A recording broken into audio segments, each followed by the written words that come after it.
Hello, and welcome to Mythos and Logos.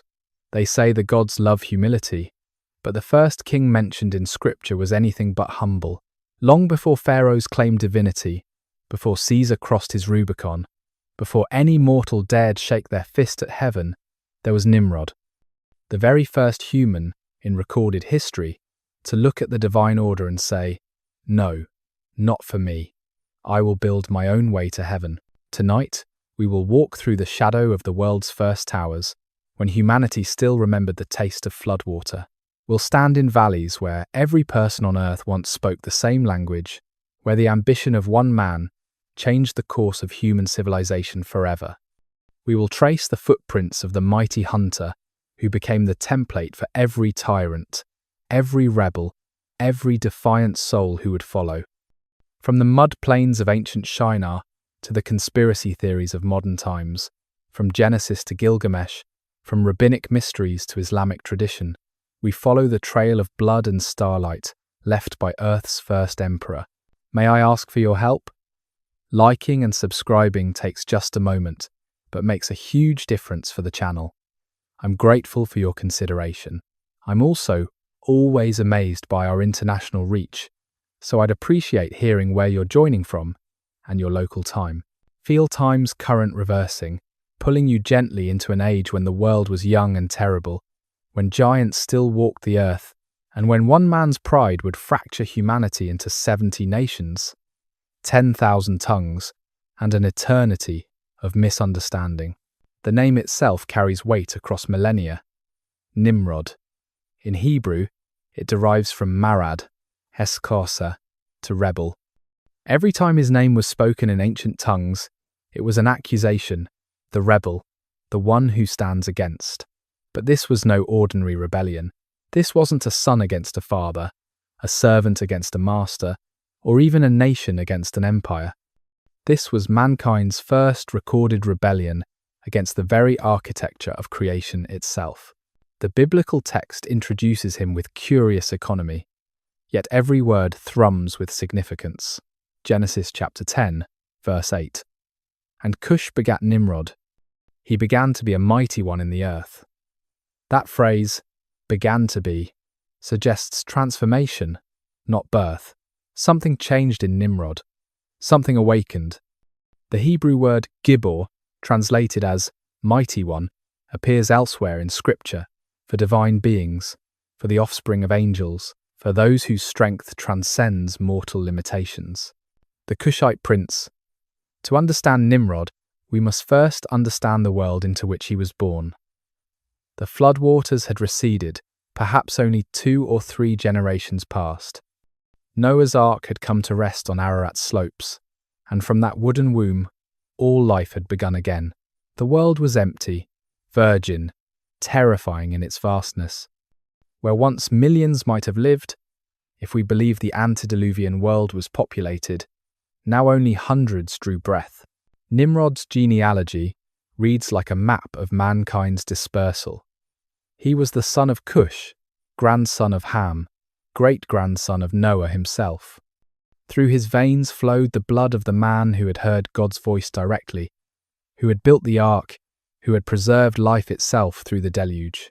But if Noah's blood carried divine favour, Ham's line carried something else, a curse, spoken in anger, that would shadow his descendants through history. The curse had come from an incident shrouded in shame and mystery.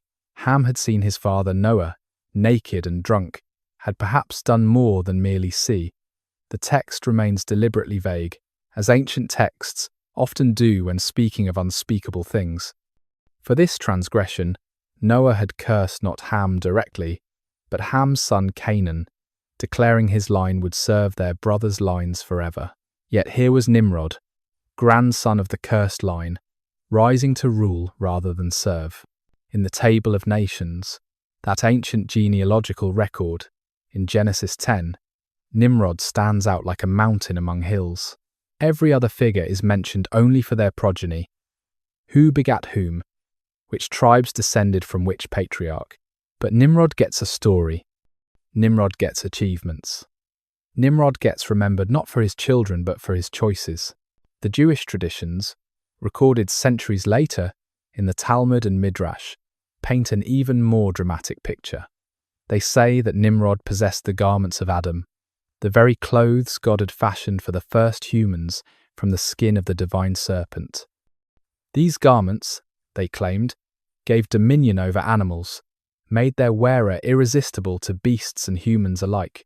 When Nimrod wore them, animals would prostrate themselves, birds would land at his feet. The wild things of the earth recognized in him something of paradise lost, something of the dominion mankind was meant to have before the fall. Whether metaphor or believed history, the message remains consistent. Nimrod possessed power that set him apart from the scattered, fearful survivors of the flood. In a world where humanity huddled in small groups, terrified of the vastness, remembering the waters that had swallowed everything, Nimrod stood up and said, "We can be more. We can be mighty. We don't need to cower and wait for divine providence. We can take what we want. We can build what we dream." When men were few, you wake in the pre-dawn darkness of ancient Mesopotamia. The year cannot be counted as years will one day be counted.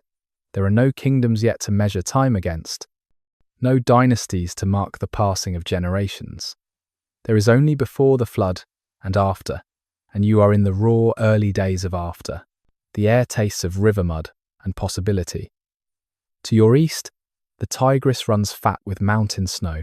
To your west, the Euphrates carries its burden of silt toward the Persian Gulf. Between these rivers stretches a land so fertile that seeds dropped carelessly sprout overnight, where barley grows wild, where date palms rise without cultivation.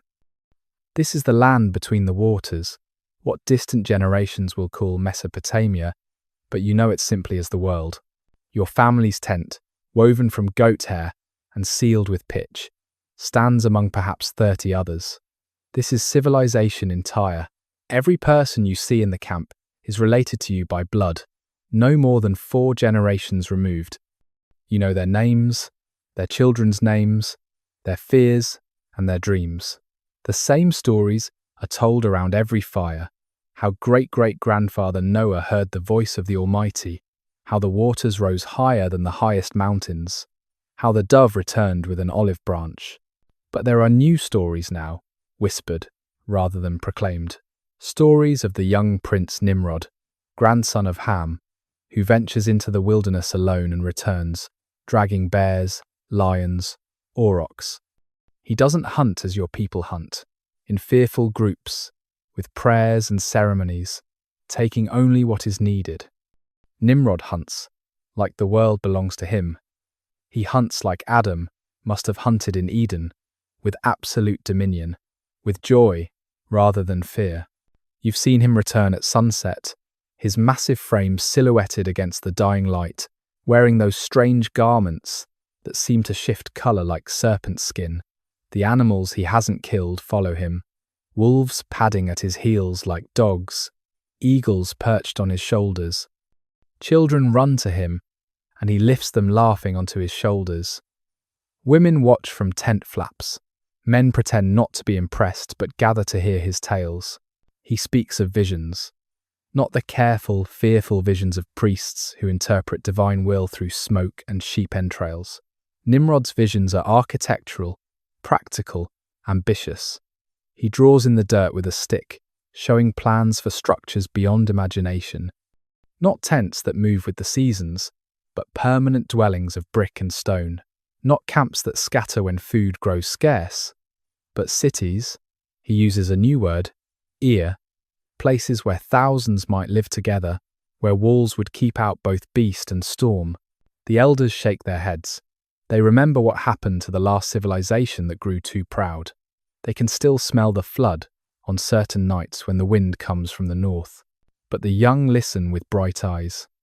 You listen because in a world so vast and empty, where darkness holds terrors unnamed, and winds carry the howling of things that might be wolves or might be worse, the promise of walls and warmth and thousands of companions sounds like salvation. Cities rising from mud.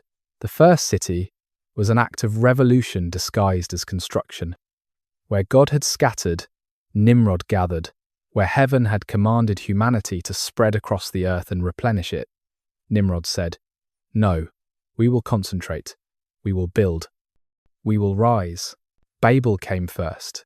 Though it wasn't called Babel then, that name, meaning confusion, would come later, after the catastrophe. Nimrod called it Babel, the gate of God, a name both reverent and presumptuous. Here, in the land of Shinar, where the soil was so rich it seemed to pulse with life, where the two great rivers provided endless water and river clay, perfect for bricks, Nimrod drew his lines in the earth. The Hebrew text is sparse, but specific. And the beginning of his kingdom was Babel, and Erech, and Akkad, and Calneh in the land of Shinar. 4 cities, founded not over generations but as a single project, a network of urban centres that would transform nomadic survivors into citizens of the world's first empire. Each city had its purpose: Babel for administration and ambition, Erech for commerce, Akkad for military might, Calneh for agriculture and storage. But these weren't cities as we imagine them. These were experiments in human organisation. For the first time since Eden, humans would live in permanent concentration. Streets. The very concept had to be invented. Drainage, because water that had nowhere to go would pool and stagnate. Markets, because when hundreds live together, not everyone can grow their own food. Laws, because when strangers share walls, blood feuds would mean endless carnage. The technology Nimrod introduced transformed humanity. Brickmaking became the first industry. The text is specific. They had brick for stone, and slime had they for mortar. This slime was bitumen, bubbling up from underground deposits throughout Mesopotamia, waterproof and strong, the perfect binding agent, where their ancestors had stone. These builders had something better: uniform, stackable, portable bricks that could be made by the thousand, by the million. Archaeological evidence from the earliest Mesopotamian cities shows this revolution in action. The most ancient layers reveal the transition from round organic dwellings that followed natural contours to rectangular, planned structures that imposed human geometry on the landscape. Streets meeting at right angles, drainage channels dug in straight lines, the wild earth tamed into grids and angles, measured and mapped and owned. A crown of leopard skin. The morning Nimrod declared himself king. No one knew what a king was. He stood on a platform of baked bricks in Babel's central square, wearing the skin of the leopard he had strangled with his bare hands 3 days prior. Its skull, cleaned and polished, sat upon his head with eyes of inserted obsidian that caught the morning sunday. The gathered crowd, perhaps 300 souls, everyone who lived within the new walls, watched in confusion and fascination. From this day, Nimrod announced, his voice carrying across the square like thunder, you are no longer wanderers. You are no longer afraid. You are citizens of Babel, subjects of the world's first kingdom. An elder, remembering the old ways, called out, "Who gives you the right to rule over Noah's children?" Nimrod smiled. The scribes who would later record this moment in various traditions all agree on that detail. He smiled. The same right the shepherd has over sheep. The same right the hunter has over prey. The strong protect the weak. The capable guide the lost. This is nature's law, written before any tablet, spoken before any word. He lifted a spear, its point catching fire in the sunrise. Who here has killed a lion? Silence. Who has brought down a bull auroch alone? More silence. Who has ventured into the northern wastes and returned with knowledge of what lies beyond? Only wind answered, I have, and I offer you this covenant, not written in rainbow light like my great-grandfathers, but carved in stone and sealed in clay. Follow me, obey my laws, build what I envision, and I will stand between you and every terror. No beast will breach these walls. No enemy will scatter these stones. No flood. And here he paused, letting that word hang in the air like a challenge to heaven itself. No flood will ever again destroy what we create. The crowd murmured, To speak of the flood so boldly, to imply they could prevent what God had sent, it was blasphemy and promise combined. But they looked at their children playing safely within walls, at their grain stores growing full, at their beds that stayed in one place night after night, and one by one, they knelt. All except one woman, old enough to remember the world before the waters. And if heaven sends another judgment, Nimrod's smile widened. Then we will build higher than heaven can reach. The valley of Shinar, the land of Shinar, breathes differently than other places. Here, between the ancient rivers, the earth exhales a thick, humid breath that makes the air shimmer even before dawn. Palm fronds whisper secrets in languages older than human speech. The soil, black and rich beyond measure, clings to everything. Feet, tools, dreams. It marks all who walk upon it, staining them with fertility and ambition. In the evening light, when the sun burns orange through the river mist, you can see why Nimrod chose this place for his first rebellion. The land itself rebels against limitations. Rivers overflow their banks seasonally, redrawing maps, claiming and unclaiming territory in an endless argument with permanence. Seeds rebel against death, sprouting from mud with violent vitality. Even the bitumen rebels, bubbling up from deep earth, refusing to stay buried. The valley stretches flat as a drum skin for hundreds of miles, broken only by the tells. Those artificial hills that rise where human habitation has layered century upon century of building and collapse, rising from their own debris like slow phoenixes. But in Nimrod's time, there are no tells yet. The earth is virgin, unmarked by the repetition of history. Cranes gather in the marshes, thousands of them, their calls creating a constant music that sounds like laughter or lamentation, depending on the listener's mood. Wild boar root through the reed beds. Lions, not yet learned to fear human beings, sun themselves on riverbanks like enormous cats. This is paradise and wilderness combined, a land that promises everything and threatens everything in equal measure. At night, the stars reflect in standing water throughout the valley, creating a double sky as if heaven and earth have agreed to mirror each other. But it's an uneasy truce. The stars' reflection shivers with every breath of wind, fragments with every footfall, shatters completely when the great beasts come to drink. Perhaps this is why Nimrod believed heaven could be reached, touched, even conquered. Here in Shinar, it seems close enough to grasp. From Genesis to Josephus.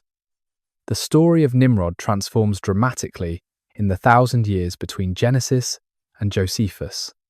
What scripture records in mere verses, the ancient historians expanded into epic narrative, each generation adding layers like sediment to a riverbed until the original shape becomes both obscured and magnified. Josephus, writing in the 1st century for a Roman audience that understood power and ambition, painted Nimrod as history's first tyrant in the classical sense. In his Antiquities of the Jews, the hunter becomes a political genius who understood that humans freed from fear of nature would soon rediscover their fear of God. His solution was elegant in its malevolence. Keep them busy, keep them building, keep them believing that human achievement could overcome divine judgment. According to Josephus, Nimrod didn't simply rebel against God, he orchestrated humanity's collective rebellion through careful psychological manipulation. The flood, Josephus writes, had left humanity traumatized. Survivors scattered across the earth lived in constant terror that the waters would return. Every storm brought panic.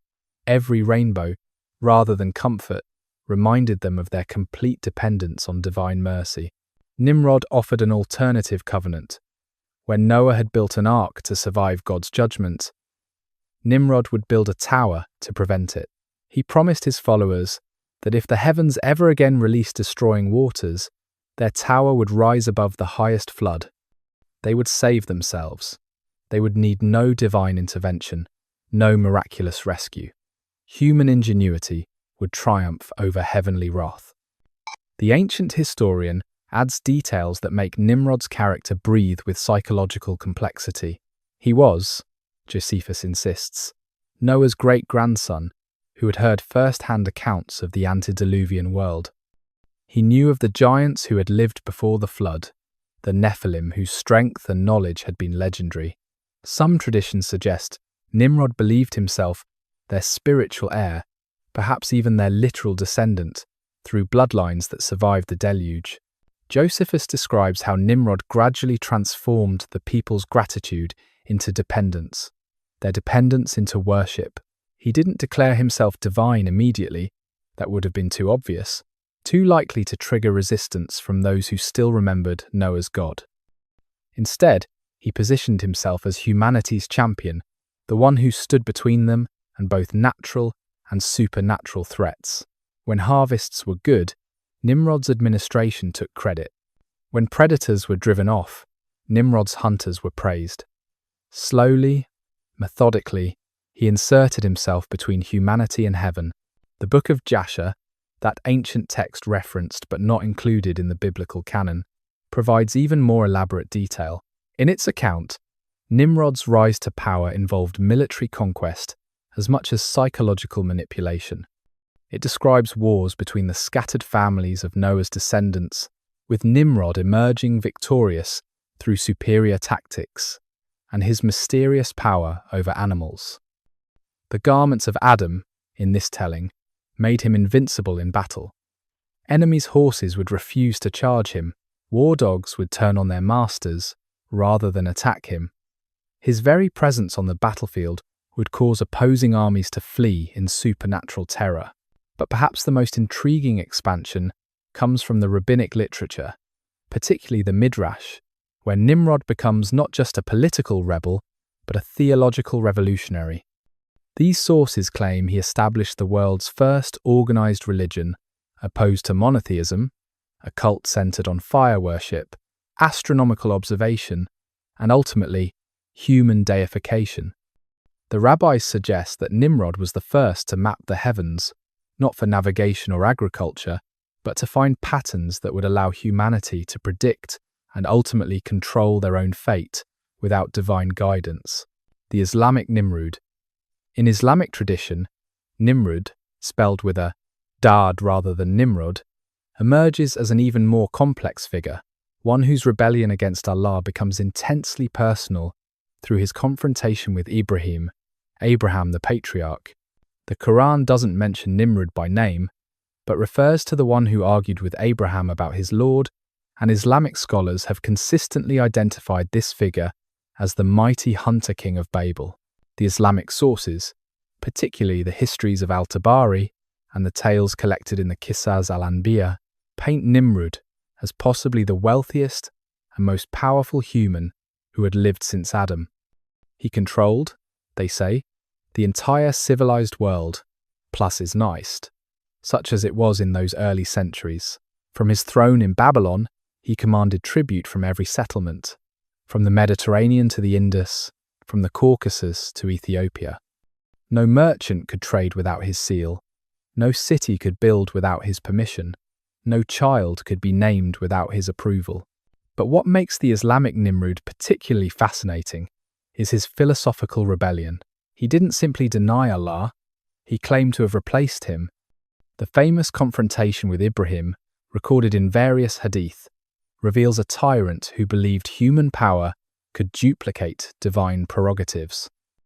When Ibrahim declared that his Lord gave life and death, Nimrod responded by bringing two prisoners before him, executing one and freeing the other, declaring, "See, I too give life and death." The tradition elaborates on this theological duel. Ibrahim, seeking to show the limitation of human power, declared that Allah causes the sun to rise from the east and challenged Nimrod to make it rise from the west. The tyrant, the sources say, he was struck speechless. The first time in his reign, he had encountered a challenge he couldn't meet through force or clever interpretation. This moment of speechlessness, some Islamic scholars suggest, was the beginning of his madness and eventual downfall. Islamic sources also provide unique details about the Tower of Babel, which they call Burj Babel. In these tellings, Nimrod's motivation wasn't merely to reach heaven, but to wage war upon it. The tower was to be a staging ground for an invasion of the divine realm. Nimrod had arrows specially made with inscriptions challenging Allah, which his archers would fire from the tower's peak. Some versions say these arrows would return bloodied, leading Nimrod to believe he had wounded the divine, though this was merely Allah's way of deepening his delusion before his ultimate destruction. The death of Nimrod in Islamic tradition is particularly memorable and carries a moral weight absent from other sources. After his confrontation with Ibrahim, Allah sent against him the weakest of creatures, a single mosquito or gnat, depending on the version. This insect entered through Nimrod's nostril and lodged in his brain, where it would buzz and cause unbearable agony. The only relief came from having his head struck with shoes or hammers. For 40 years, some sources claim, the mighty king who challenged heaven was reduced to begging servants to beat his skull, dying finally when the insect had consumed his brain entirely. Abraham's adversary, the fire roared higher than the palace walls, fed by enough wood to heat every home in Babel for a winter month. The crowd numbered in the thousands, packed into the grand square, climbing onto rooftops, children lifted onto shoulders. They had come to see a god bleed. Nimrod sat upon his portable throne, carried by 12 men, positioned where the heat wouldn't reach but the view remained perfect. He wore robes of purple, a colour so expensive that the cloth alone could buy a small city. The crown upon his head, say the Islamic traditions, contained a gem from each nation under his dominion, 360 stones, catching the firelight like captured stars. Before him stood Ibrahim. In the telling, young perhaps 16 years, his hands bound with golden chains. Golden, because even in execution, Nimrod displayed wealth. The youth had been given every chance to recant. For 3 years, he had been imprisoned, debated with, offered positions of power if he would simply acknowledge what everyone else accepted, that Nimrod was lord of the earth as surely as any deity was lord of heaven. One last time, Nimrod announced, his voice carrying across the square, I offer mercy, bow to me, acknowledge my divinity, and live as my chief advisor. Continue your rebellion, and burn. Abraham's response was to look not at Nimrod, but at the crowd. You worship what you create with your own hands. You fear a man who fears mosquitoes. You have traded the eternal for the temporary, the creator for the created. The crowd gasped. To mention mosquitoes, everyone knew of Nimrod's strange fear of the tiny insects, how he had nets around his bed, how he had servants whose only job was to fan them away. But none dared speak of it. Nimrod's face darkened. He had planned to give another speech, to turn this execution into a theological lesson. Instead, he simply pointed at the fire. The guards approached Abraham with long poles, ready to push him into the inferno. What happened next depends on which version you hear. All agree that Abraham entered the fire. Some say he was thrown by catapult, as the heat was too intense for anyone to approach.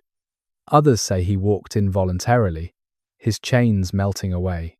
But every version agrees on what happened after. The fire became cool. Abraham sat in the center of the inferno, as if in a garden, the flames becoming like roses around him, providing light but no heat, beauty but no pain. For 3 days, Abraham remained in the fire. Nimrod ordered more wood, then oil, then sulfur. The flames rose higher, burned hotter, roared louder. But witnesses swear they could see Abraham in the heart of it, seated in meditation, occasionally standing to stretch, once even appearing to sleep. On the 3rd day, he walked out unburned, not even smelling of smoke. The theological implications shattered Nimrod's carefully constructed ideology. He had claimed to control life and death, but here was life he couldn't extinguish. He had claimed divinity, but here was a miracle he couldn't duplicate or explain. Whispers in clay. In the museums of London, Berlin, and Baghdad, Clay tablets sleep in climate-controlled silence.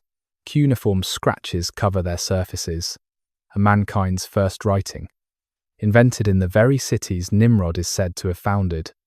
Most record mundane transactions, barley sales, sheep counts, tax receipts. But sometimes, between the ledgers and contracts, there are fragments of older stories, whispers of a time when the gods walked closer to earth. The tablet rests behind glass, no larger than a modern smartphone, its surface the colour of dried blood. The wedge-shaped marks were pressed by a reed stylus 4,000 years ago, possibly in Babylon itself. The scribe was recording the epic of Etana, the ancient king who flew to heaven on an eagle's back. But scholars note the curious parallels: a king who seeks to storm heaven, a great building project, divine judgment that scatters humanity. The names are different, but the bones of the story remain unmistakable. Another fragment, found in the ruins of Nippur, speaks of Enmerkar, lord of Uruk, who made the people of one language scatter. The dating is impossible to determine precisely, but the language is archaic even by Sumerian standards, suggesting extreme antiquity. Enmerkar built temples that touched the sky. Enmerkar challenged the divine order. Enmerkar's name, some linguists suggest, could be a Sumerian rendering of Nimrod, the consonants shifting through centuries of oral transmission before being fixed in clay. The British Museum holds a tablet that makes scholars' hands tremble when they read it. It's a fragment of a Babylonian creation epic, older than the famous Enuma Elish, which speaks of a hunter who wore the skin of the chaos monster Tiamat. This hunter founded the first cities after a great flood, teaching humanity to make bricks, to build walls, to organize into kingdoms rather than clans. The tablet breaks off mid-sentence, tantalizingly incomplete, and he said to the assembly of the gods, "We shall build a tower that." The builder's vision: you stand in the pre-dawn darkness atop the first terrace of what will become the tower. The platform beneath your feet is solid, 1,000,000 bricks already laid, each one perfect, each one identical, each one a small rebellion against the chaos of nature. Your hands are raw from yesterday's work, but Nimrod has called for the builders to assemble before sunrise, and when the king calls, the city answers. He appears as the eastern sky begins to pale, not from the stairs like everyone else, but lifted by a wooden platform and pulleys, an invention of his chief engineer, designed to show that even kings could rise without effort, that human ingenuity could overcome any limitation. As he rises, the first rays of sun catch him, and for a moment, he seems to be ascending from darkness into light, a metaphor so perfect that several workers fall to their knees. "Look," he commands, gesturing at the valley spread below. From this height, already 10 times taller than any structure previously built, you can see the entire city of Babel. Its streets a geometric poem of right angles and perfect circles. Beyond the walls, the agricultural fields stretch in precise rectangles to the horizon, order imposed on chaos, human will written on the landscape. "What do you see?" Nimrod asks, his voice carrying in the still morning air. Various voices call out, "The city, the river, the fields, the glory of Babel." But Nimrod shakes his head. "You see the past," he declares, "what we've already achieved. Now look up." You crane your neck. Above, stars still prick the lightening sky.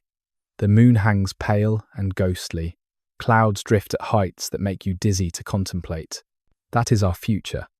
We will build until workers standing where you stand now will breathe the same air as the stars. We will build until the gods themselves must look up to see our pinnacle. We will build until heaven itself becomes merely another construction site. The wind at this height is constant, tugging at clothes and hair. You can smell the bitumen heating in the warming day, the sharp tang that has become the scent of ambition itself. Your fellow workers, Egyptians, Elamites, migrants from the far north where ice never melts, all lean forward, caught in the vision. Nimrod produces a clay tablet, covered in architectural notations.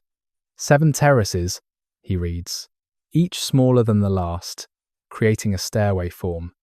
The mathematics have been perfected. The foundation will support the weight. We have calculated the wind resistance, the settling rate, the exact mixture of brick and mortar needed for each level. He pauses, looks at each worker in turn. What we have not calculated is the limit of human ambition, because there is none. A master builder, old enough to remember when humans lived in tents, raises a trembling hand. Lord Nimrod, what if the heavens are displeased? What if the gods send another flood? Nimrod smiles, that dangerous smile that makes you feel both protected and implicated. Then we will build boats at the tower's peak and sail above their flood. We will survive not through divine favor, but through human preparation. We are no longer subjects of heaven's whims. We are rivals to heaven's throne, bricks and bitumen. The technology of Babel represented humanity's first industrial revolution, where their ancestors had worked with, found materials, stone, wood, animal hide. Nimrod's builders manufactured their reality from raw earth. The process was precise, scalable, and revolutionary. Mix river clay with the right amount of straw for binding, add sand for texture, form in wooden molds, hundreds of thousands of identical molds, creating perfect standardization. Dry in the sun for 7 days, turning once daily. Then the crucial innovation. Fire them in kilns, hot enough to transform mere mud into something harder than most stone. The kilns burned continuously. The appetite for fuel stripped forests for hundreds of miles around Babel. Entire economies developed around supplying the tower project. 2 PAs. Woodcutters in the north, straw gatherers in the agricultural districts, specialized merchants who dealt only in bitumen, that black blood of the earth that seeped from ground throughout Mesopotamia. The bitumen was crucial. Where rain would dissolve mud mortar, bitumen repelled water. Where earthquakes would crack stone joints, bitumen flexed without breaking. The mathematics involved staggered the mind. Each level of the tower required precise calculations, not just for weight and wind, but for the human element. How many bricks could a worker carry up the ever-increasing height in a day? How much water would be needed at each construction level? How would materials be raised as the tower grew? Nimrod's engineers developed solutions that wouldn't be rediscovered for millennia. Counterweight systems, spiral construction ramps, standardized measurements that allowed thousands of workers to labor without confusion. The organizational chart of the tower's construction reads like the blueprint for every future civilization. There were overseers of thousands, of hundreds, of tens. Specialized guilds emerged, brickmakers who knew nothing but their craft, bitumen workers whose families would smell of tar for generations, rope makers whose products had to bear loads that grew heavier with each ascending level. The tower created the world's first middle class and created skilled workers who were neither slaves nor nobles, who earned their bread through expertise rather than birthright or bondage. But the human cost mounted daily. Workers fell from scaffolding that reached heights birds avoided. The kilns claimed lives through heat and exhaustion. The continuous labor, for Nimrod, allowed no Sabbaths, no festivals that might slow construction, broke bodies and spirits. The Talmud records a chilling detail. When a brick fell from the tower's height and shattered, work stopped for mourning. For each brick represented hours of labor. When a worker fell, replacement workers were simply called forward. Human life had become less valuable than human production. The tower rose. Contemporary estimates vary wildly. Some say 70 cubits, others 700. Still others claim it reached nearly a mile into the sky. The truth, lost to time and divine judgment, matters less than the trajectory. Every morning it threw a longer shadow. Every evening, it caught sunlight after the city below had fallen into darkness. It became a compass point, visible from distances that made it seem like a mountain built by human hands. A finger pointed accusingly at heaven. One language, one purpose. The unity of human language in Nimrod's time was more than mere convenience. It was power distilled to its essence. Every human being could understand every other. There were no misunderstandings, no translations needed, no secrets that could be kept through foreign tongues. When Nimrod spoke from his tower, every ear that could hear understood perfectly. When plans were drawn, every eye that could see comprehended completely. Humanity moved with the coordination of a single organism because, linguistically, they were. The Hebrew text is specific about this unity, and the whole earth was of one language and of one speech. Not similar languages, not related dialects, but one language, one speech. The rabbinical commentaries suggest this went beyond vocabulary and grammar. Even accents were identical, intonations universal. A whisper in Babel could be understood in the farthest settlement. A song composed by the rivers would be hummed, note perfect, in the mountains. Human culture was singular, undifferentiated, as focused as light through a lens. This linguistic unity created possibilities that would never exist again. Mass coordination without confusion, instant transmission of ideas across populations. No knowledge locked away in foreign scripts. Every innovation immediately available to all. The accumulated wisdom of Noah's family, Umati pressed. Memories of the antediluvian world, technologies lost to the flood, names of things that no longer existed. All of it preserved perfectly in the amber of universal comprehension. Consider what this meant for Nimrod's ambitions. He could issue a command and know it would be understood and executed exactly as intended, from Babel to the furthest outpost. No general, ever again, would have such perfect communication with troops. No emperor would rule subjects who understood every nuance of every decree. No architect would see plans implemented without interpretation or error. The tower wasn't just possible because of unified language. It was inevitable. What else could humanity do with such perfect coordination but reach for the impossible? The psychological impact of this unity shaped human consciousness in ways we can barely imagine. There was no other, no foreign, no alien. Every human was immediately comprehensible to every other human. The jokes that made Babylonians laugh would amuse Africans equally. The fears that kept Asian children awake were identical to European nightmares. Humanity hadn't yet fractured into nations, into cultures, into the 10,000 tribes that would eventually forget their common origin. Ascending to heaven, the tower's purpose transcended mere architecture. It was theology written in brick and bitumen, a thesis about humanity's place in the cosmos that required divine response.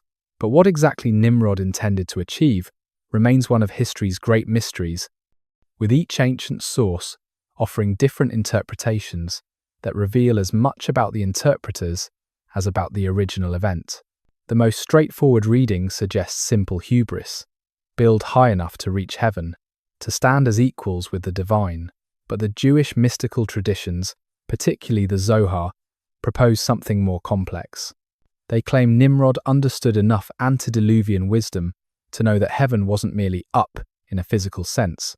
The tower was a spiritual technology, its ascending spiral designed according to sacred geometries that would create a portal, a Jacob's ladder in reverse, allowing human access to divine realms without divine permission.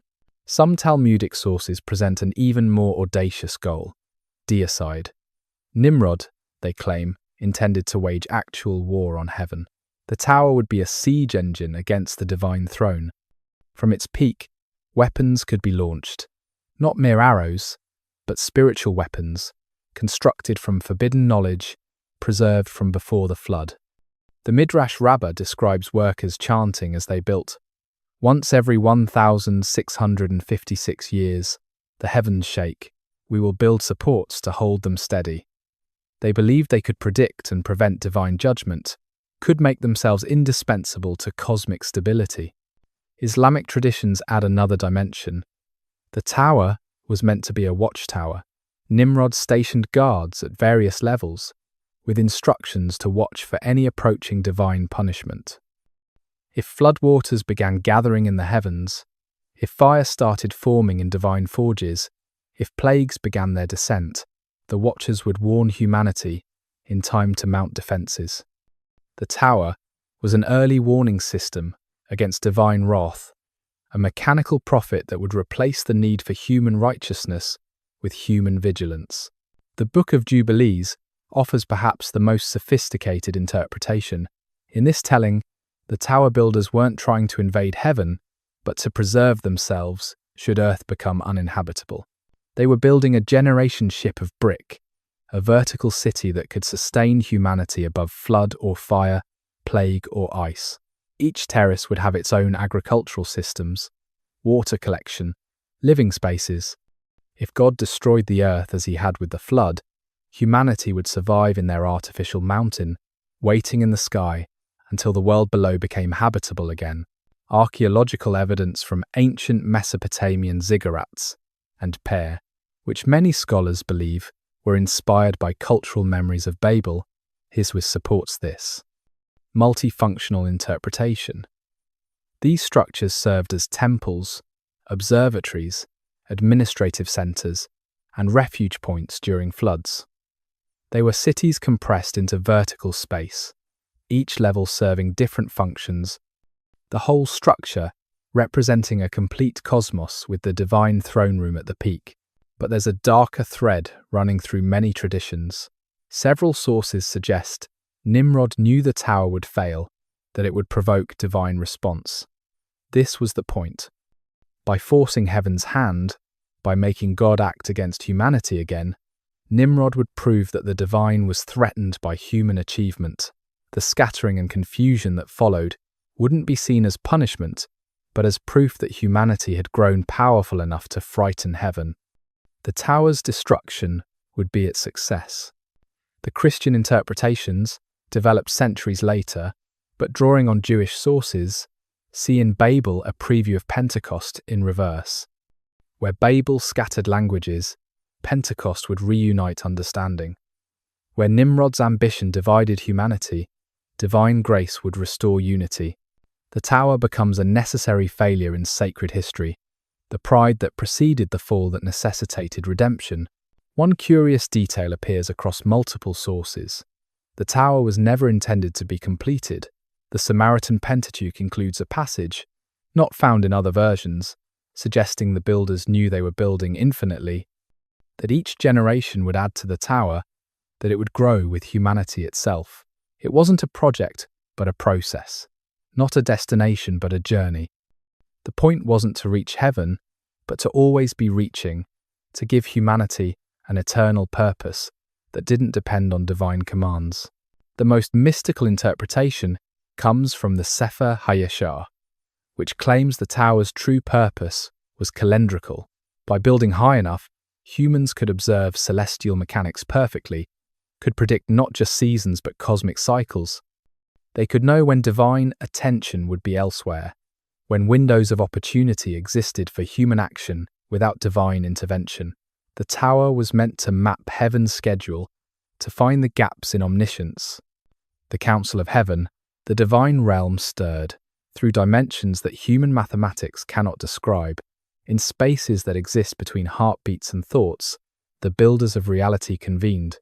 The Hebrew text shifts here to plural, that mysterious us that appears at crucial moments, creation, the fall, and now at Babel. Let us go down, says the text, as if heaven itself needed to coordinate its response to human coordination. In the throne room that exists in all places and no place simultaneously, voices that sound like wind and water, and the space between stars began their deliberation. The Ancient of Days, whose thoughts create time, observed the tower rising through dimensional barriers, never meant to be bridged by mortal architecture. Each brick laid was visible here as a pulse of will, human ambition made tangible, mortared with pride. They build unity without love. Observe the voice that Christians would later call logos. They create not to glorify, but to glorify themselves. See how they use the gift of language, not for prayer or poetry or comfort, but for conspiracy against the very source of speech. Michael, commander of heaven's armies, stood ready with his sword of fire. Shall I destroy it? One sweep of flame and their babble becomes ash. Their ambition becomes memory. His eagerness for action rippled through the cosmic atmosphere like heat lightning. And make martyrs of them? The presence spoke with the patience of eternity.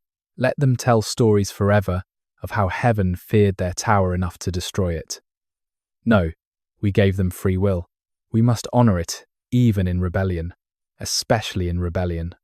The discussion continued in languages that preceded human speech, in concepts that would take humanity millennia more to even begin to glimpse.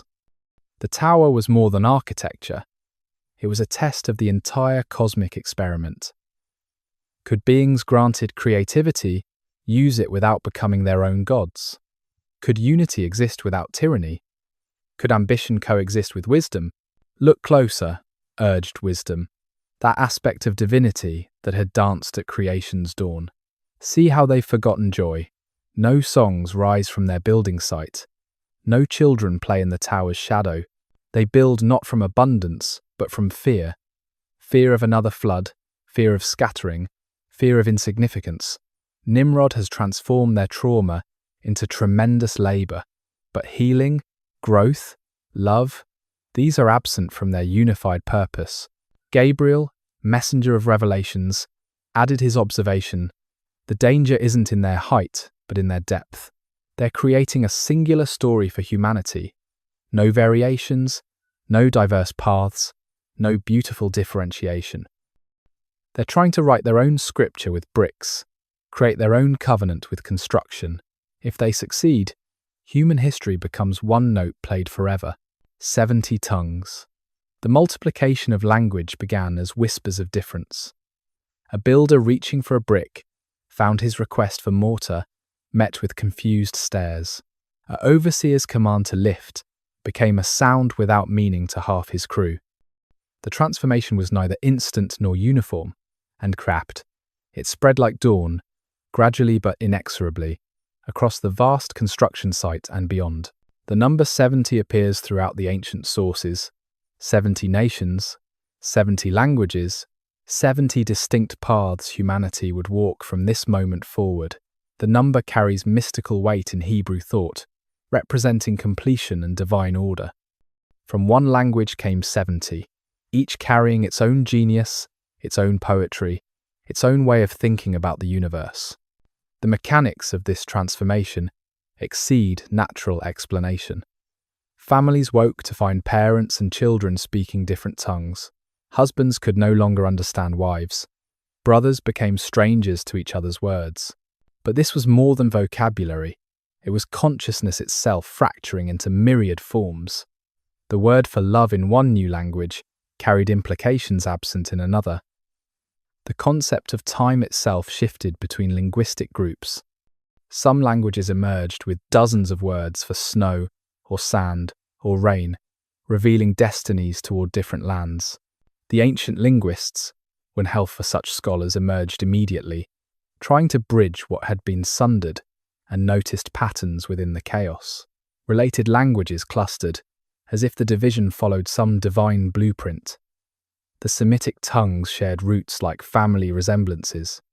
The Indo-European languages carried common memories in their grammar, but perfect translation became impossible.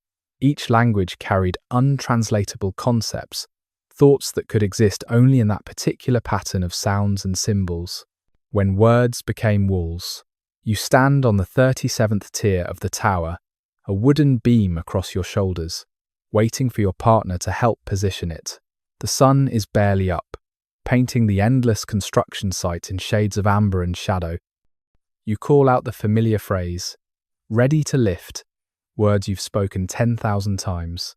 Your partner turns, his face familiar as your own brother's after 3 years of laboring together.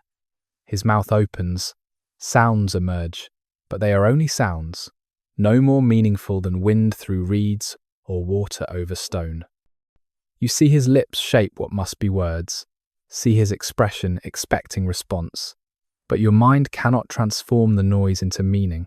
You try again, louder, clearer, ready to lift the beam.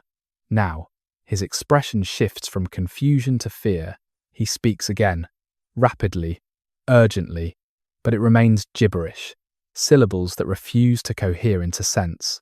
Others nearby have stopped working. A supervisor approaches, shouting what should be commands, but his authority dissolves into incomprehensible sound. You understand his anger from his posture, his urgency from his gestures, but his words are lost, are less than words, are nothing. The beam drops from your shoulders, clattering against brick. You run to find your family, your mind unable to process what's happening. Throughout the tower, the same scene repeats multiplied by thousands. Workers calling for tools receive blank stares. Architects trying to explain modifications might as well be singing to the deaf. The careful coordination that allowed 10,000 to work as one collapses in minutes. You find your wife at your family's assigned quarters, your 2 children clinging to her robes. Relief floods through you. Surely the madness hasn't touched your own blood. You call her name. She looks up, opens her mouth to respond, and speaks in a tongue you've never heard. Your eldest son, barely 7, tugs at your sleeve and babbles questions in yet another alien language. Your youngest daughter seems to understand her brother, but not you, not her mother. The terror is primal. Language is thought. Without shared language, are you even the same species anymore? You try signs, gestures, pointing. Some basic communication is possible. Hunger, thirst, fear, the universal human experiences. But anything complex, anything that makes civilization possible, has vanished. You cannot tell your wife you love her in words she understands. You cannot explain to your children why their world has shattered.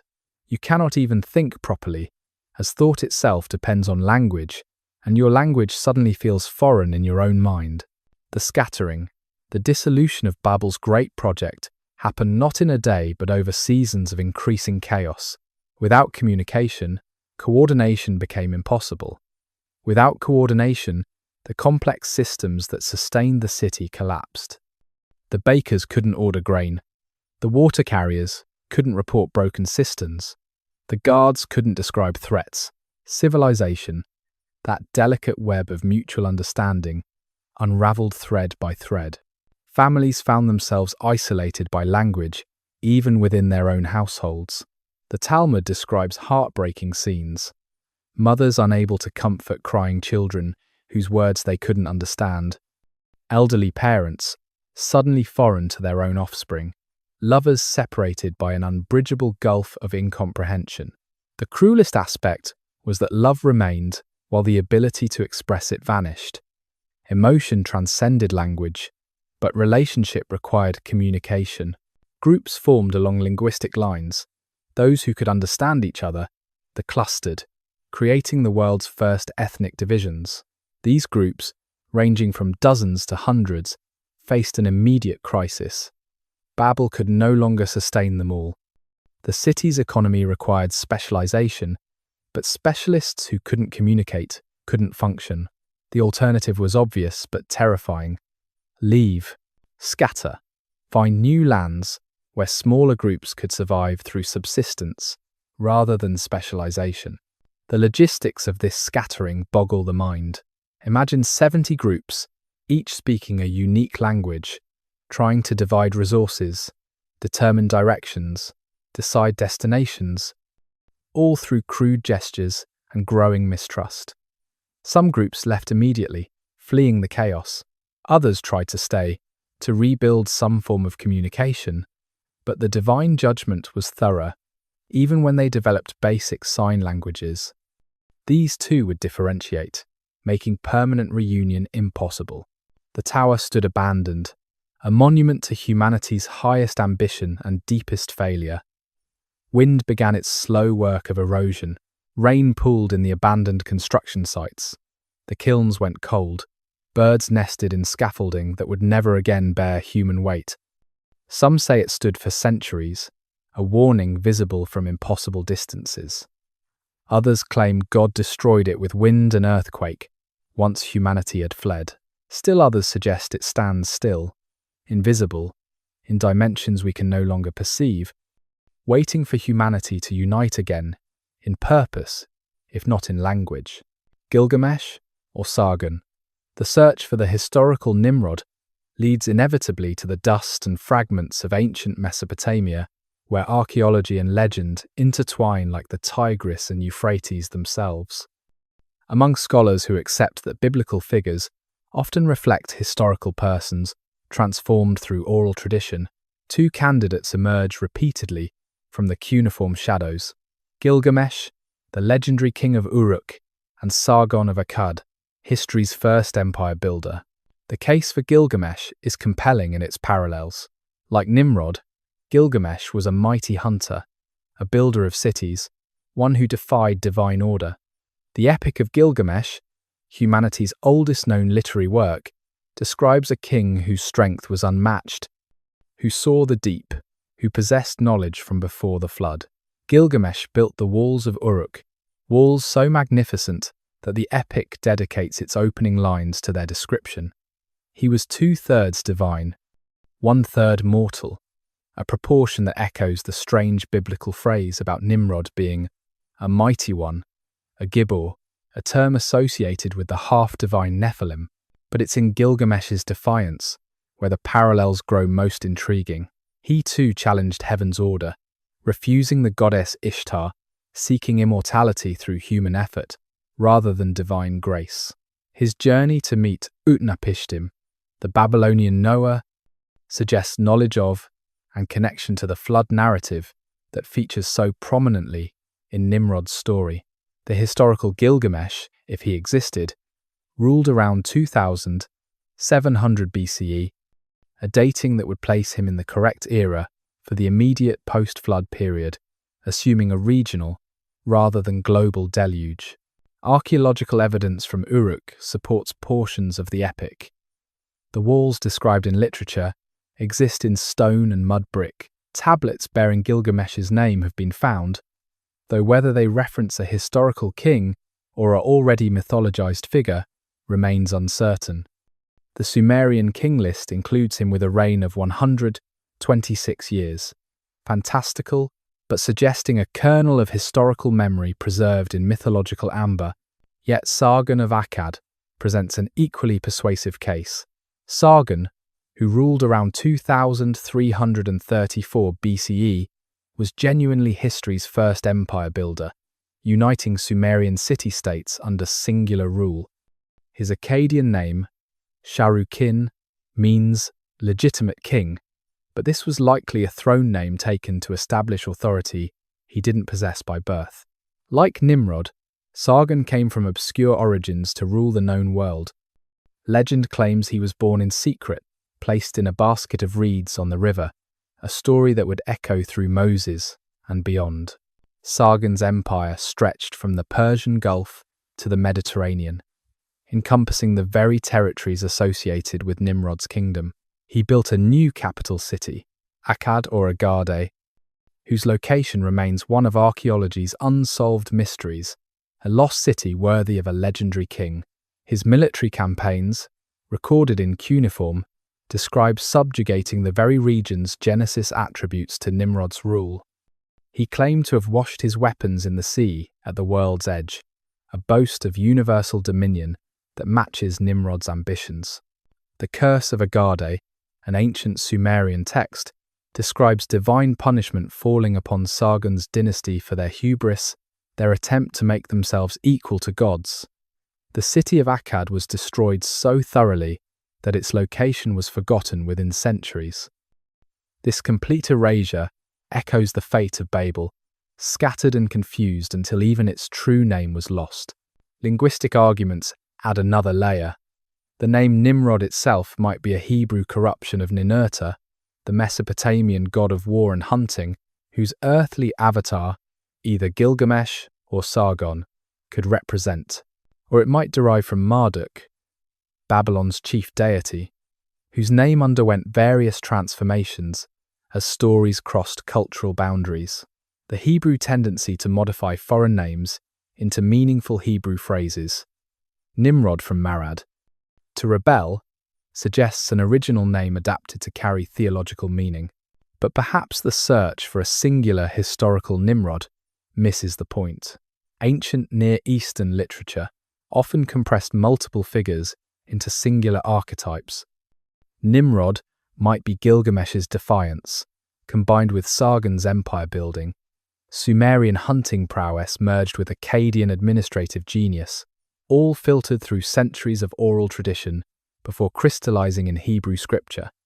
The archaeological record offers tantalizing hints, without definitive answers. A tablet from the Yale Babylonian collection mentions a mighty hunter before the gods who gathered the scattered peoples into cities.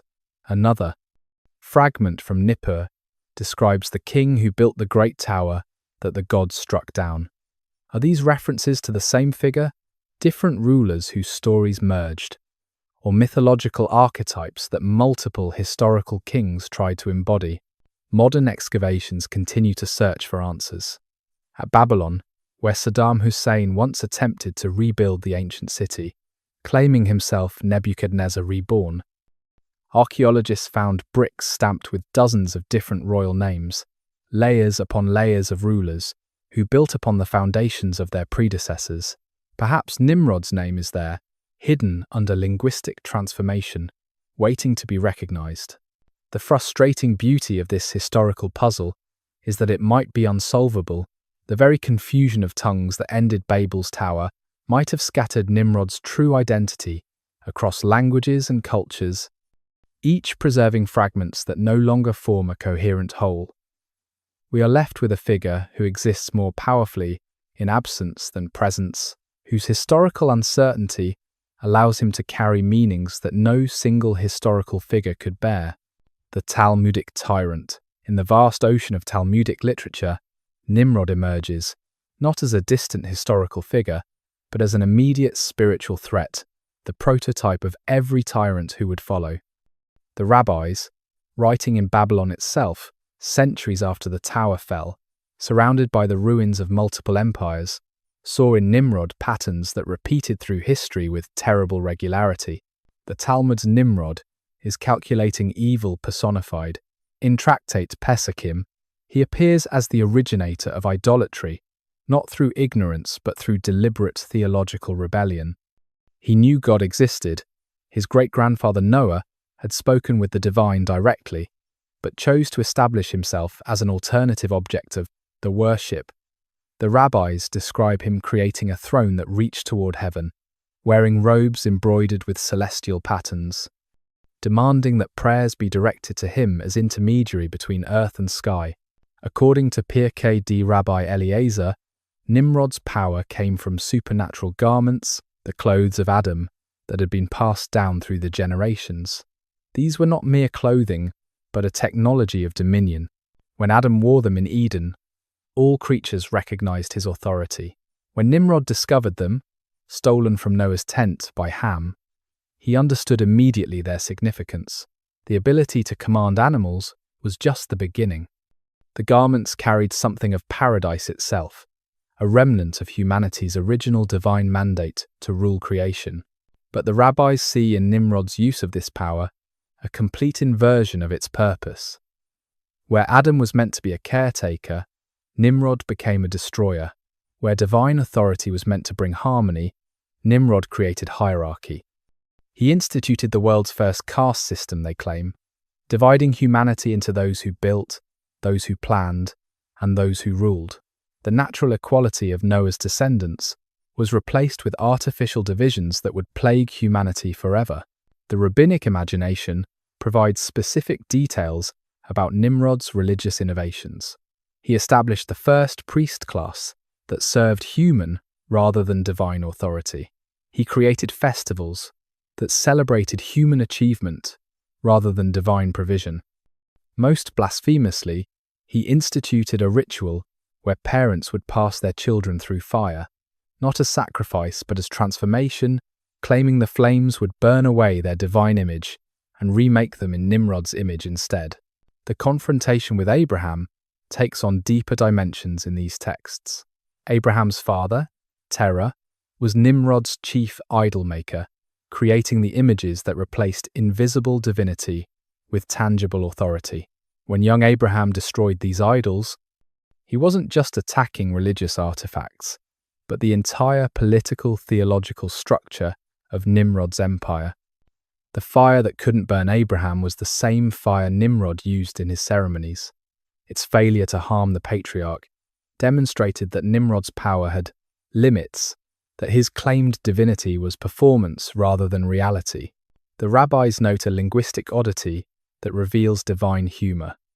Nimrod's name, meaning rebel, ensures that every time he's mentioned, his crime is remembered. He cannot be spoken of without accusation. This, they suggest, is part of his punishment, eternal infamy, encoded in identity itself. Even those who would admire him must call him rebel to name him at all. Moths and mosquitoes. The throne room of Babel had never seen such panic. Nimrod, master of the known world, conqueror of nations, builder of the tower that challenged heaven, cowered behind a wall of armed guards, swatting at the air around his head. The tormentor was invisible to everyone else. A single gnat, say some traditions, a mosquito, say others, that had entered through his nostril during his confrontation with Abraham and made its home in the passages behind his eyes. "There!" he screamed, pointing at empty air. "Don't you see it? Don't you hear it?" The buzzing that only he could perceive had been constant for 3 days. Sleep was impossible. Thought was agony. The insect, whether by divine design or natural instinct, seemed to know exactly when to move, when to buzz, when to brush against the spaces that sent lightning through Nimrod's skull. His physicians tried everything. Oils poured through the nose, smoke blown into the ears, prayers to every deity in the pantheon Nimrod had constructed. But the insect remained, growing, feeding, turning the mind that had conceived the tower into a battlefield between consciousness and madness. "Hit me," Nimrod commanded his servants. "Strike my head." They hesitated. To strike the divine king meant death. "Strike me or I'll have you all burned." The first blow was tentative, barely a tap. Harder. The second rang his skull like a bell, and for one blessed moment, the buzzing stopped, stunned into silence. Thus began the final chapter of the mighty hunter's life. The man who had made the world tremble now begged for violence against himself. Servants were stationed around his bed with mallets, ordered to strike whenever he screamed. The rhythm became constant. Buzz, scream, strike, momentary relief, repeat. The skull that had worn a crown became swollen, misshapen from continuous battery. Years passed this way. The empire crumbled, as its god-king was reduced to a madman begging for hammer blows. The same crowds who had worshipped him now whispered of divine justice, of pride brought low by the smallest of creatures. The builder of the tower spent his final decade unable to climb stairs without vertigo. The mighty hunter could no longer stand the sight of insects, would flee from butterflies, would weep at the sound of any buzzing. When death finally came, the physicians, curious, opened his skull. Inside, depending on which tradition you follow, they found either a gnat the size of a pigeon or a mosquito with brass claws. The creature flew out and disappeared, its work complete. The brain that had conceived humanity's greatest rebellion had been consumed from within, hollowed out by heaven's smallest soldier. Rivers of memory. The Tigris runs brown with memory, its waters carrying silt from the mountains where the ark came to rest, depositing layer upon layer of history in the valley below. Stand on its banks at sunset, when the light turns the water to burnished bronze, and you can almost see them, the ghost cities of Nimrod's empire, their foundations buried under millennia of flood and time. The river doesn't hurry here. It meanders through the flat land like a snake made of liquid earth, changing course slightly with each season, revealing and concealing the artifacts of ages. Pottery shards, surface after storms, their surfaces bearing the wedge marks of the world's first writing. Bricks emerge from eroding banks, still bearing the thumbprints of workers who shaped them when the tower was young. Fishermen tell stories of nets that sometimes bring up more than fish, carved stones with faces no longer quite human, bronze tools turned green as river jade, occasionally a tablet of baked clay that scholars will pay good money to examine. The river gives up its secrets reluctantly, one fragment at a time, never enough to complete the picture, always enough to continue the mystery. The birds here are descendants of those who nested in the abandoned tower, cranes, whose calls sound like rusty gates, whose wings cast shadows that ancient astronomers once used to predict seasons. They build their nests from reeds and mud, the same materials humans once used, as if maintaining an architectural tradition passed down through generations of wings and instinct.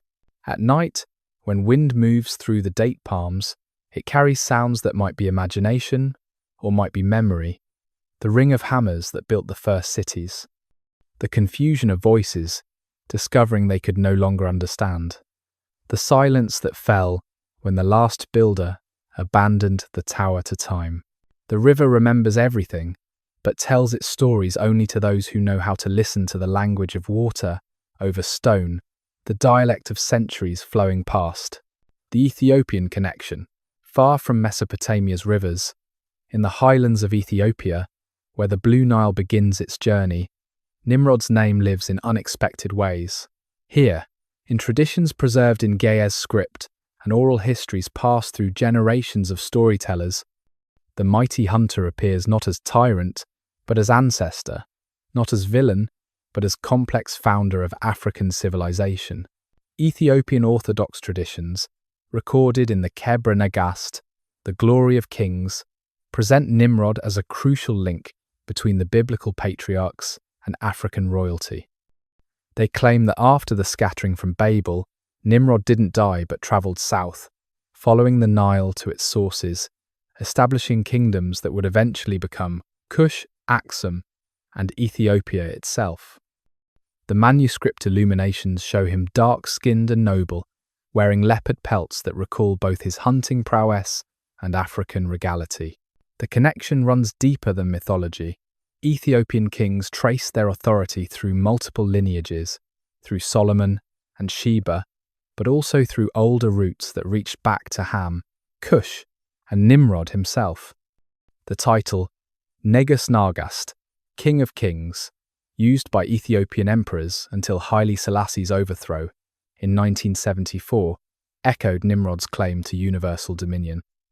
When Selassie addressed the League of Nations, warning about fascism's rise, some observers noted he invoked imagery of tower building and scattering that seemed to reference Babel deliberately. Linguistic connections fascinate scholars. The Ethiopian highlands preserve place names that might echo the cities of Nimrod's kingdom. Local traditions speak of ancient sites called Kala and Akkad Aksum, though whether these represent cultural memory or later linguistic coincidence remains debated. More intriguing are construction techniques, terraced building methods found in ancient Ethiopian sites that mirror Mesopotamian ziggurats, suggesting either direct cultural transmission or remarkable parallel development. Ethiopian Jewish communities, the Beta Israel, to preserve unique Nimrod traditions, absent from both mainstream Judaism and Christianity.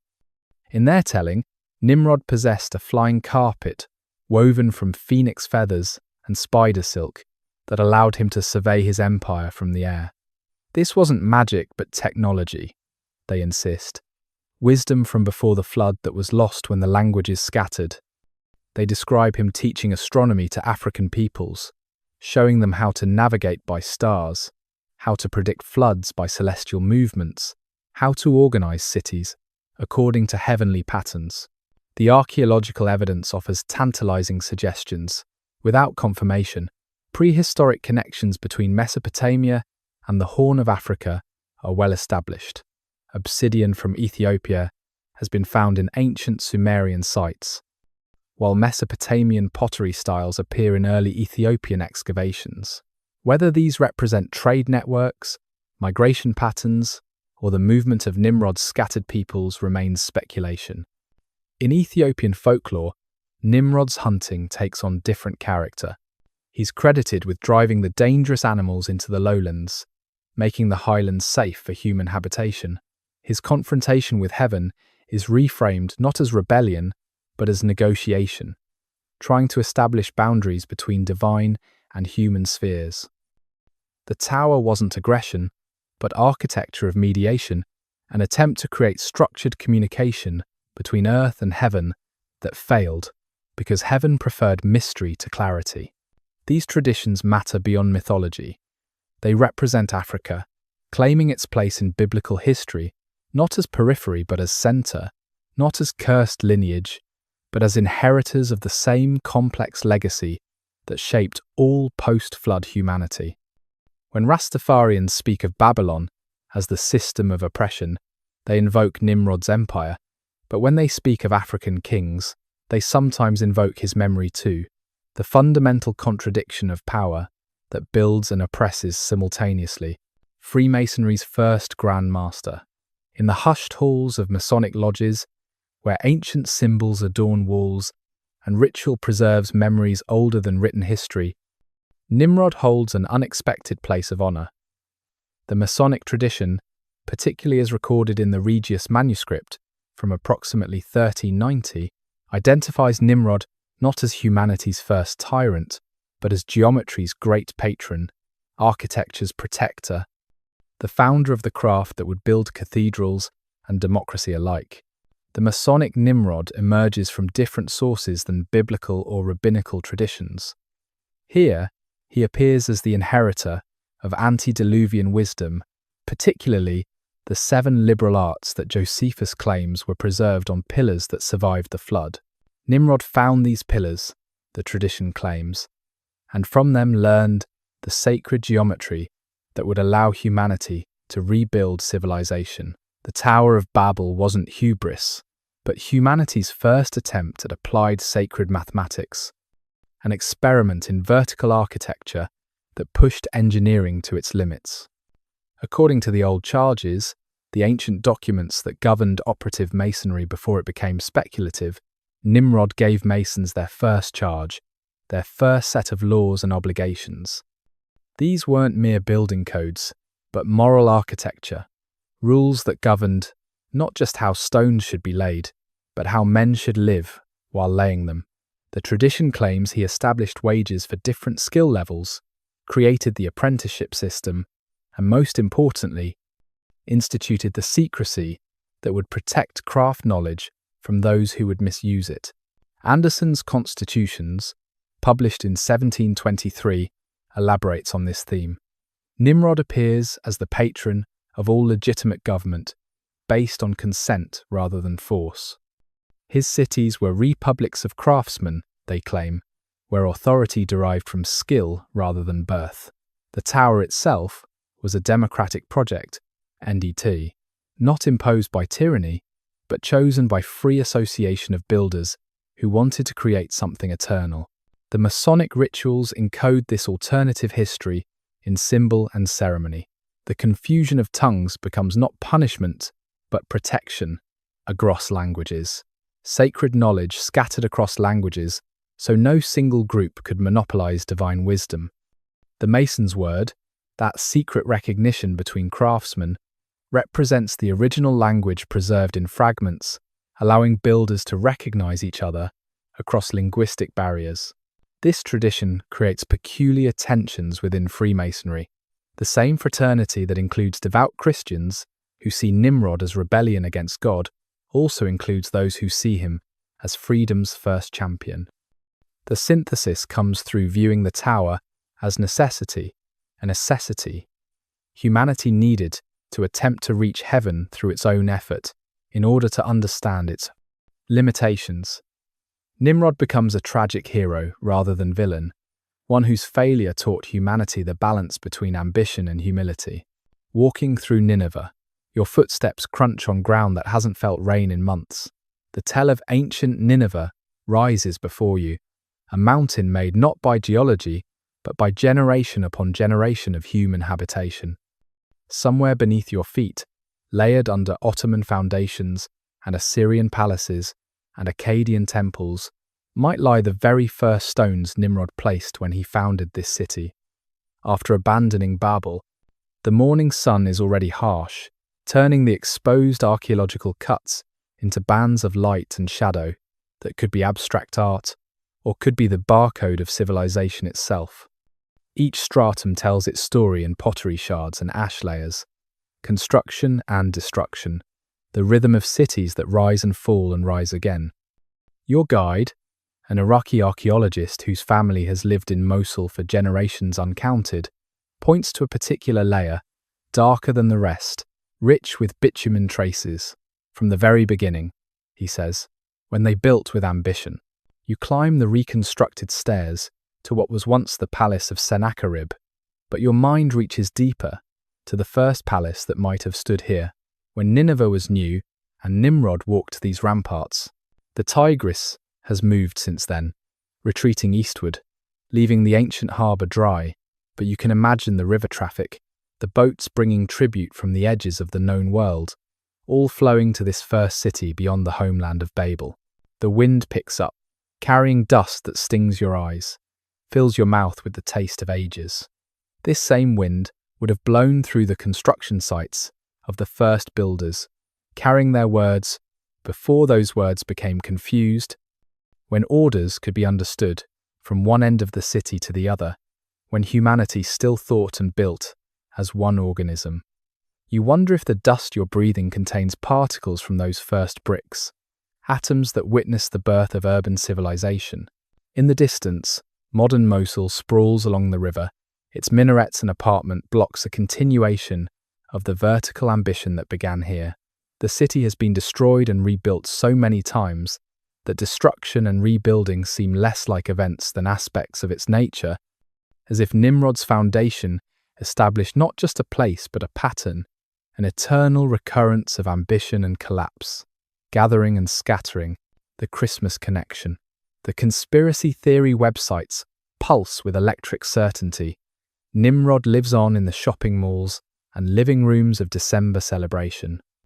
They've connected dots across millennia, drawing lines from Babylon to Bethlehem, from the Tower of Babel to the Christmas tree, creating a narrative where the mighty hunter somehow became Santa Claus. The theory would be laughable if it weren't so earnestly believed, so thoroughly documented in forums and videos, so carefully argued by people who see paganism lurking behind every tradition. The story they tell goes like this. After Nimrod's death, his wife Semiramis, herself more legend than history, Semiramis, claimed he had ascended to the Sunday. She declared herself pregnant by divine rays, giving birth to Tammuz on December 25th. This child was Nimrod reborn, they claim, the original divine king child whose birthday would be celebrated through the ages, under different names. The evergreen tree represents Nimrod's eternal life. The presents recall the tribute brought to his throne. Even Santa's red suit echoes the blood of his hunts. Historical scholars find these connections fantastical, the result of Victorian speculation combined with modern paranoia. Semiramis lived centuries after any possible historical Nimrod. Tammuz was indeed a dying and rising god in Mesopotamian mythology, but his connections to Nimrod are entirely fabricated. The December 25th date appears nowhere in ancient sources about either figure, yet the theory persists, grows, evolves with each telling.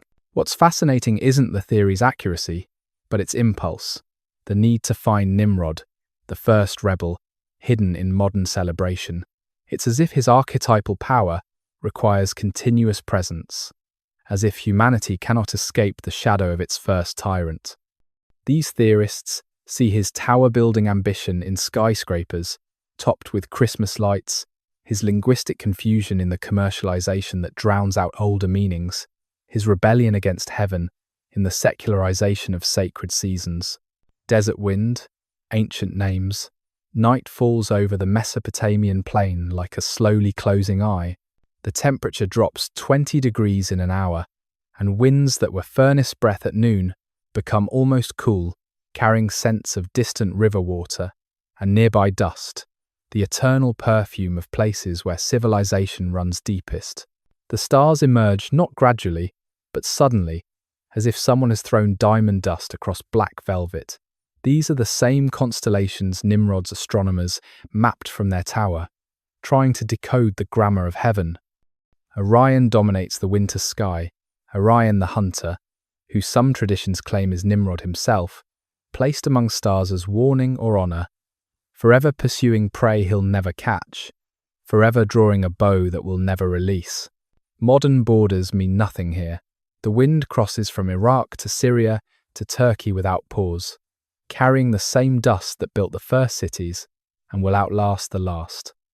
Arab villages give way to Kurdish settlements, give way to Assyrian Christian communities, each claiming ancestry that reaches back to the scattering, each preserving different fragments of the first names, the original tongue that preceded all tongues. A shepherd's fire flickers in the distance, its light so small against the darkness, yet it holds the darkness back, creates a circle of warmth and safety in the vast cold. This is humanity's oldest technology, after language, the controlled flame that allows gathering, that makes the night survivable. Perhaps this is why Nimrod's confrontation with Abraham involved fire, why his final madness came from internal burning. Fire builds and destroys, like language, like ambition, like the dreams of mighty hunters who believe they can capture heaven itself. The rebel's template. Every tyrant who followed Nimrod walked in footsteps he had already pressed into history's clay. Alexander, building his Tower of Conquest from Macedonia to India, seeking to unite humanity under single rule. Caesar, crossing his Rubicon in defiance of limits, reaching for power that would make him divine. Napoleon, crowned by his own hand rather than heaven's, trying to build a European tower that would reach from Atlantic to Urals. The pattern repeats with mechanical precision. The humble origins that become legendary, the military genius that seems superhuman, the building projects that reshape landscapes, the linguistic ambitions to create unified communication, the inevitable scattering that follows overreach. Each believed they were original. Each was merely iteration. But Nimrod's template runs deeper than political tyranny.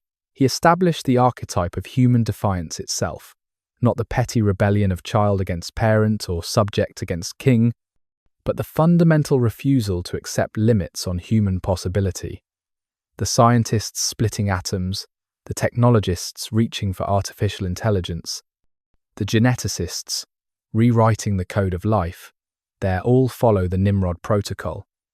If heaven won't grant it, we'll build it ourselves. This is why his name remains radioactive across millennia, why calling someone Nimrod became insult in English through Bugs Bunny's sarcastic reference to Elmer Fudd as a mighty hunter. Even in mockery, the name carries charge. Even in cartoons, the archetype persists. We recognize in Nimrod something fundamental about human nature, the part that would rather rule in hell than serve in heaven, that would rather build than obey, that would rather scatter than submit. Yet there's nobility in this rebellion too. Nimrod gave humanity its first taste of what unified effort could accomplish. Before him, humans were victims of nature and heaven alike. After him, even scattered and confused, they knew they could build cities, redirect rivers, reach towards stars. The tower failed, but the knowledge of building remained. The language scattered, but the impulse to communicate across difference persisted. The empire collapsed, but the dream of human unity never died. Dante's giant. In the ninth circle of Dante's Inferno, where traitors freeze in ice, and Satan himself is trapped waist-deep in frozen Lake Cocytus, a giant speaks in tongues no one can understand. Raphael Mayameke Zabi Almi. He howls into the frozen dark, words that scholars have puzzled over for 7 centuries, words that mean nothing in any language, words that are the perfect punishment for one who destroyed meaning itself. This is Nimrod, as Dante imagined him, trapped forever in the ice of his own isolation, condemned to speak without being understood, to hear without comprehending. The poet placed him among the giants who challenged heaven, alongside the titans who warred against Zeus. But Nimrod's punishment is uniquely linguistic. While others are simply bound, he is bound by the very confusion he created. Virgil, Dante's guide, explains to the pilgrim that this is justice perfectly applied. He who scattered human language is now scattered from all language. He who built the tower to make a name for himself has become a name without meaning. The horn hanging from his neck, which he blows in futile calls that no one answers, once commanded tens of thousands in unified purpose. Now it produces only noise, as meaningless as wind through ruins. Dante's Nimrod is massive, beyond human scale, his body so large that he could walk across oceans. Yet this physical might is rendered pathetic by his inability to communicate. He gestures frantically, trying to make himself understood through movement. But even his body language has become foreign, his movements a dialect of one. The poet observes him with the mixture of horror and pity reserved for those whose punishment perfectly fits their crime. Silent tells. The archaeological tells of Mesopotamia rise from the plain like questions made of earth. Each one marks a place where humans gathered, built, accumulated the debris of living, then left or were driven out, only for others to build again upon the ruins. They are mountains of human ambition, each layer a different attempt at permanence, all of them temporary, yet somehow eternal in their accumulation. Tel Brak in Syria reaches back 8,000 years, its lowest levels predating any possible Nimrod by millennia. Yet somewhere in its middle layers, corresponding to the early Bronze Age, building patterns change. The circular structures that followed natural contours give way to rectangular rigidity. The pottery becomes standardized. The evidence of long-distance trade explodes. Something happened. Someone introduced new ideas about how humans should organize space and society. The tells don't speak, but they whisper.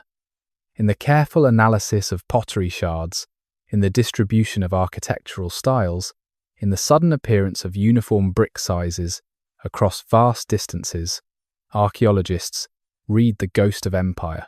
Not empire as later ages would know it, sustained, documented, bureaucratic. But the first experiment in super-tribal organization, brilliant and brief as lightning. At sunset, when shadows stretch long across the Syrian desert, the tells become silhouettes that could be natural hills or could be buried towers. The local Bedouin avoid certain tells, claiming they're haunted by the builders who never finished their work. They say on quiet nights you can hear the sound of construction, hammers that ring without strikers, voices calling in languages that were never written down. The mighty hunter, in popular culture, in 1940, Bugs Bunny sarcastically called Elmer Fudd a Nimrod, equating the incompetent hunter with the biblical mighty hunter in ironic jest. American audiences, largely unfamiliar with biblical Nimrod, heard only the sarcasm, not the reference. Within a generation, Nimrod had transformed in American English from mighty hunter to bumbling fool. Thus Nimrod suffered a final linguistic confusion, his very name scattered from its meaning, the rebel against heaven, becoming a synonym for idiocy. Yet the deeper Nimrod persists in culture's unconscious. Every story of humanity reaching too high, from Icarus to Frankenstein to the Manhattan Project, carries his DNA.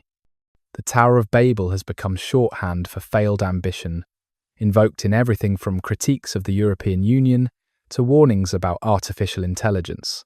When scientists worry about creating languages for machines that humans won't understand, they're remembering Babel without always naming it. Video games resurrect him regularly.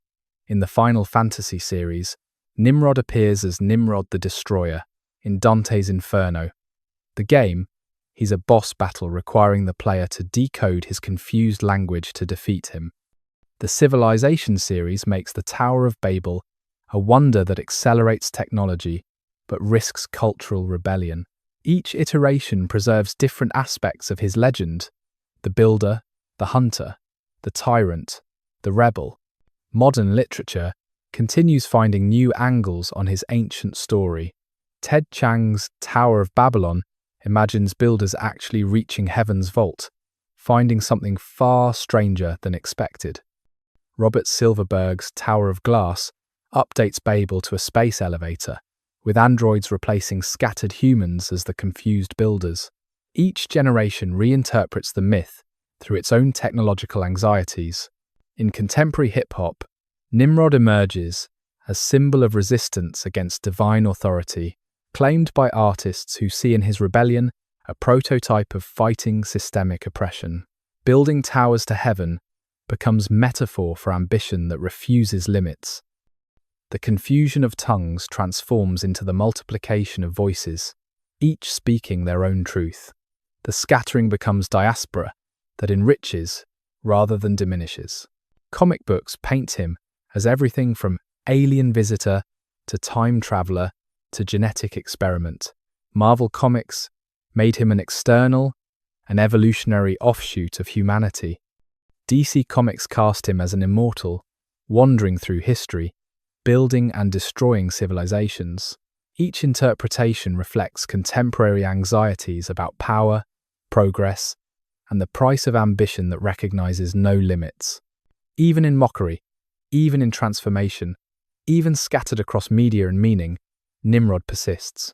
He has become less person than principle, less historical figure than eternal possibility.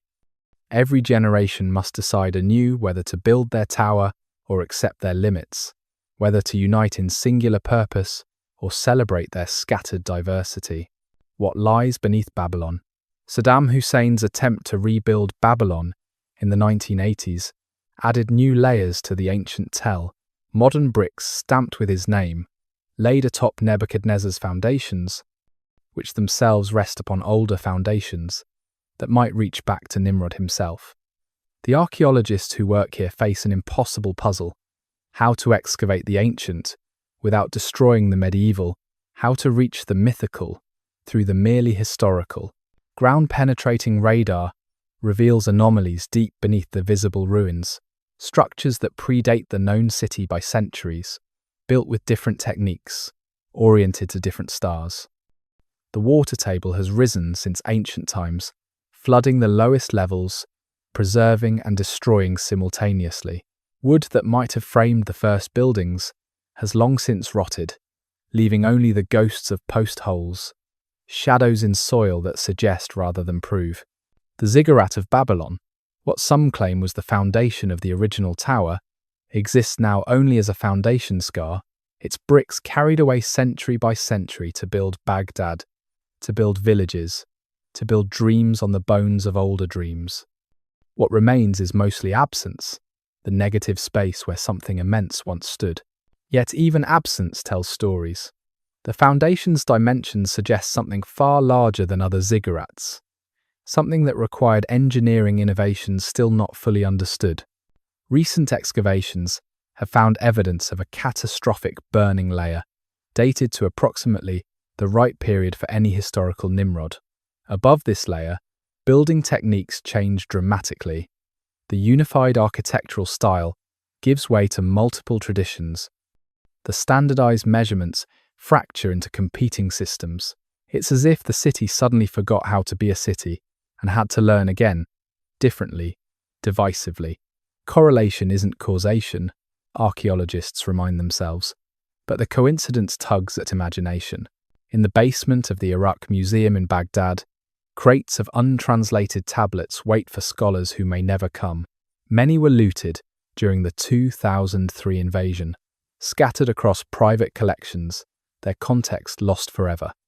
Some have surfaced in auction houses, fragments of the epic of creation, pieces of the flood story, and one tantalizing reference to the hunter who built too high.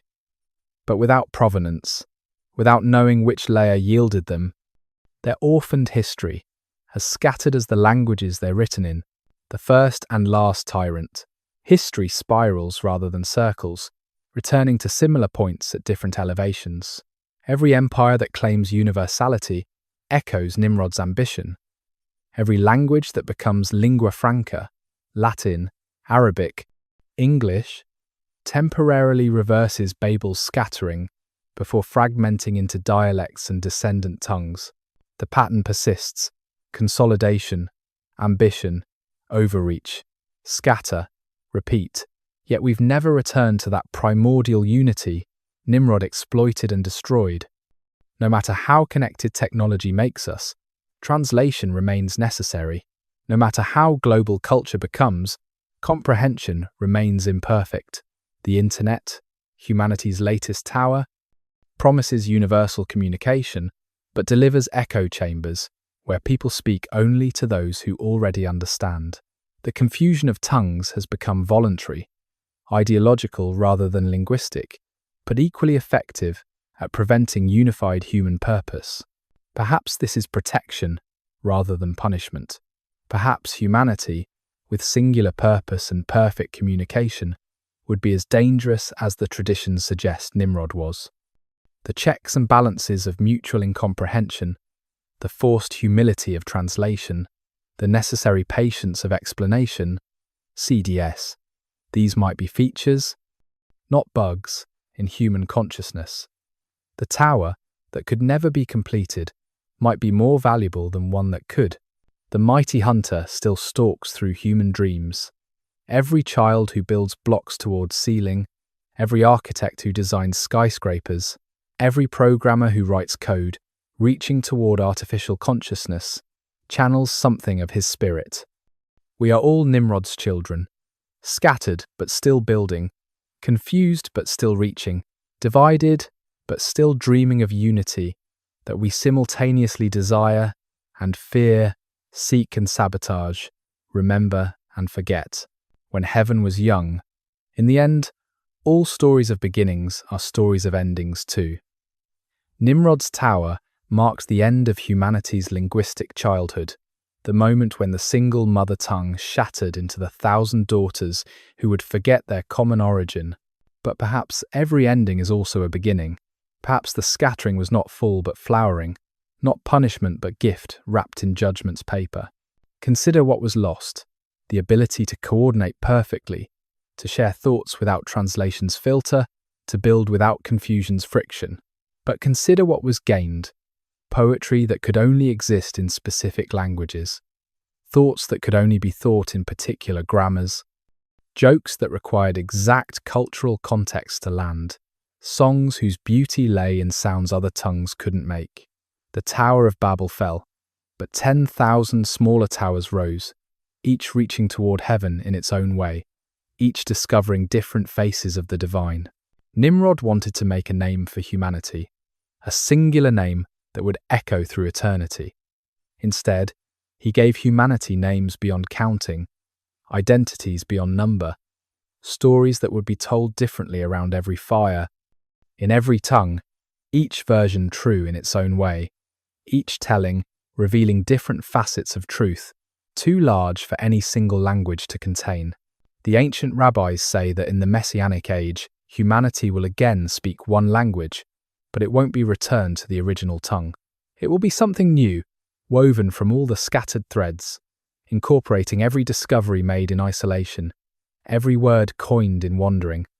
If this is true, then Nimrod's rebellion wasn't failure, but necessity, the breaking that preceded the remaking, the scattering that made possible a gathering based on choice rather than circumstance. And so, we reach the end of our journey through the shadow of the first tower, through the footprints of the mighty hunter, who taught humanity both the power and peril of unified ambition. Nimrod remains with us, not as historical fact, but as historical force, the archetype of rebellion that builds and destroys simultaneously, that reaches for heaven while forgetting earth, that seeks unity through dominion rather than understanding. From the mud plains of ancient Shinar to the steel and glass towers of modern Manhattan, his ghost continues building. In every construction site where workers from different nations gather, gesturing across language barriers to create something larger than any could build alone, the lesson of Babel continues. We are scattered but not shattered, confused but not conquered, divided yet perpetually seeking the unity we remember in our bones, but can never quite achieve in our words. The stars wheel overhead now, as they did above Nimrod's tower, unchanged by human ambition, unmarked by our reaching. Yet we continue to reach, continue to build, continue to name and rename ourselves and our world, as if the right word, the right height, the right configuration of human will could finally bridge the gap between earth and heaven, between human and divine, between what we are and what we dream of becoming. I'm grateful you've accompanied me through these historical landscapes tonight. May ancient peace settle over you like a gentle blanket.